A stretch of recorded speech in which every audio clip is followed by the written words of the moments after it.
poxa, a ascensão da China, até porque você disse, uma informação muito interessante, em 2015, os russos falavam, não, a Ucrânia não é um país. E em 2022 invadiram a Ucrânia. E hoje, se você pega o discurso do Partido Comunista Chinês, o Xi Jinping, ele fala, não, Taiwan não é um país. Taiwan é China. Sim. Então, mais quanto tempo, porque já há uma intenção declarada, né, de pegar Taiwan de volta.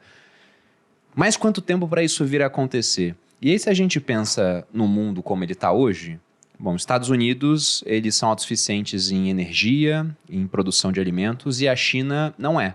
E aí é muito interessante e inteligente, do ponto de vista do Partido Comunista Chinês, fazer um acordo com o Brasil, que é o principal exportador de comida do mundo, para falar, olha, a gente pode pagar pelas exportações em yuan, em vez de pagar em dólar. E ele faz a mesma coisa com o Irã, com a Arábia Saudita, Exato. com a Rússia, sendo que se tem que pagar em dólar, eles não podem imprimir dólares, há um limite para isso. Mas pode pagar em yuan, numa situação de conflito, Sim. eles têm muito mais poder para continuar comprando esses suprimentos.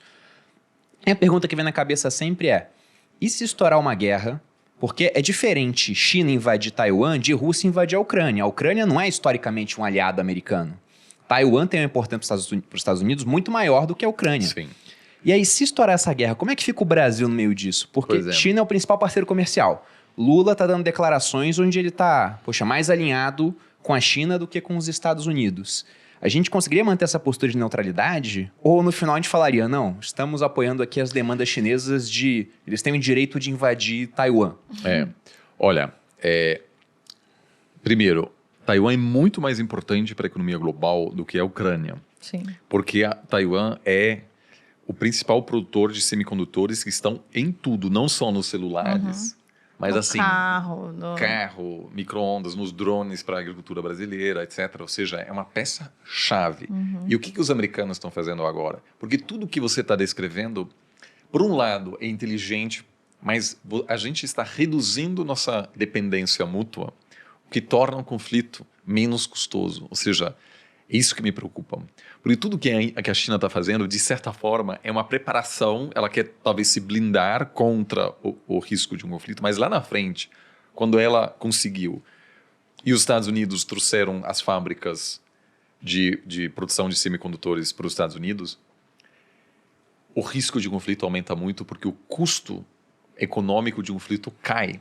Porque você já não depende mais, a China já não depende mais do dólar, então ainda não estamos lá, né? Eu não acho que esse conflito vai acontecer no ano que vem, porque esse confronto seria uma bomba nuclear na economia global, basicamente, com impactos gravíssimos para todos os envolvidos, né? Ninguém sai ganhando disso. E todo mundo sabe disso. E a China passa por um momento de muita dificuldade econômica, então eu, por enquanto, não vejo isso, apesar de que você tem diariamente agora incursões assim de caça chinês muito perto de Taiwan, uma situação de muita tensão, vai ter eleições. Eu vou, aliás, em janeiro para Taiwan para acompanhar as eleições presidenciais do país. E assim, um país que está sob muita pressão, tentativa chinesa de pressionar os eleitores, que, ao meu ver, é muito contraproducente, porque os taiwaneses estão percebendo, olha, tem aí uma ameaça aí, então vamos votar para os caras... Exato, né? Tem um nacionalismo taiwanês muito forte. Ao mesmo tempo, é fundamental o que você está dizendo, a Ucrânia até recebe, agora veio recebendo mais armamentos ocidentais, mas o Ocidente tomou muito cuidado em reduzir ao máximo o risco de escalação. Quer dizer, não tem bases, né, na Ucrânia, não tem uma presença grande assim de que possa, de repente, haver um confronto. Teve muita relutância em enviar mísseis que possam alcançar território russo.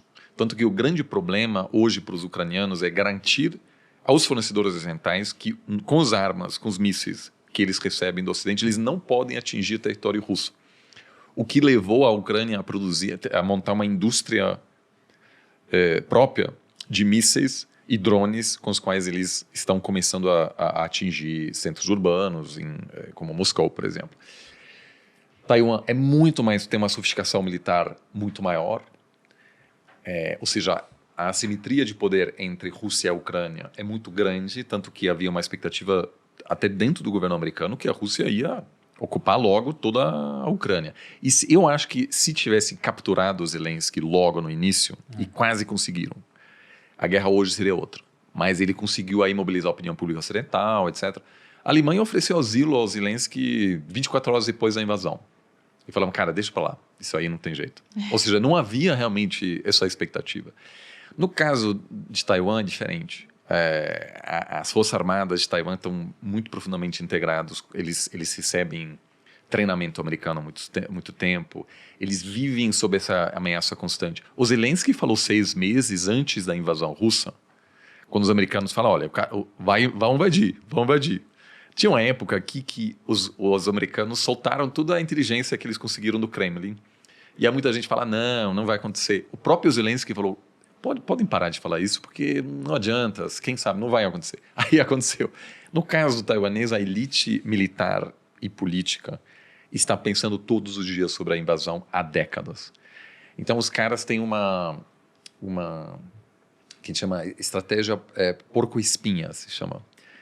Eu não sei, às vezes dá para ver os vídeos quando, sei lá, uma onça tenta atacar e, assim, é muito difícil você atacar esse animal que consegue se proteger muito bem.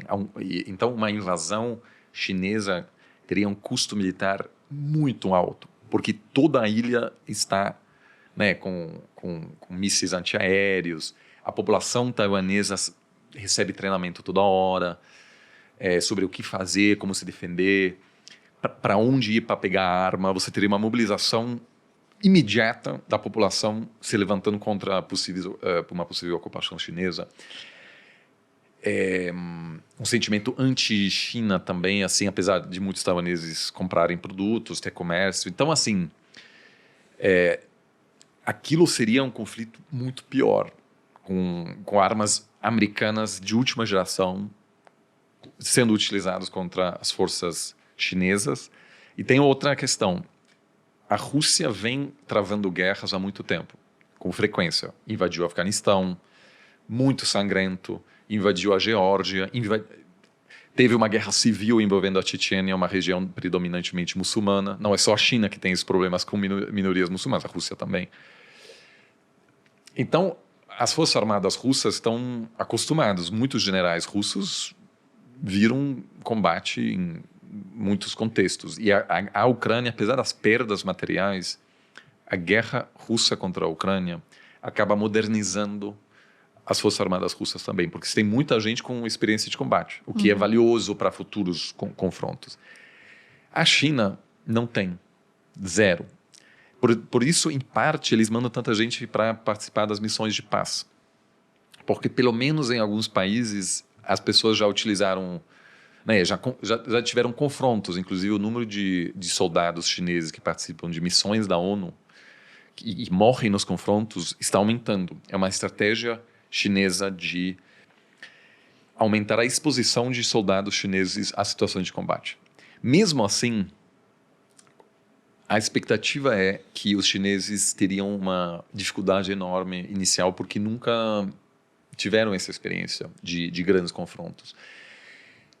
Por isso que eu espero que há um certo bom senso, assim, que a própria liderança militar vai dizer aquilo aí vai ser um desastre para os dois lados. Seria e com um colapso da economia global imediato, porque você não tem mais acesso a semicondutores. Ou seja, vai ter imediatamente uma escassez de produtos eletrônicos mundialmente, porque os chips que estão sendo produzidos nos Estados Unidos, eles não têm a mesma sofisticação. Taiwan também não é bobo.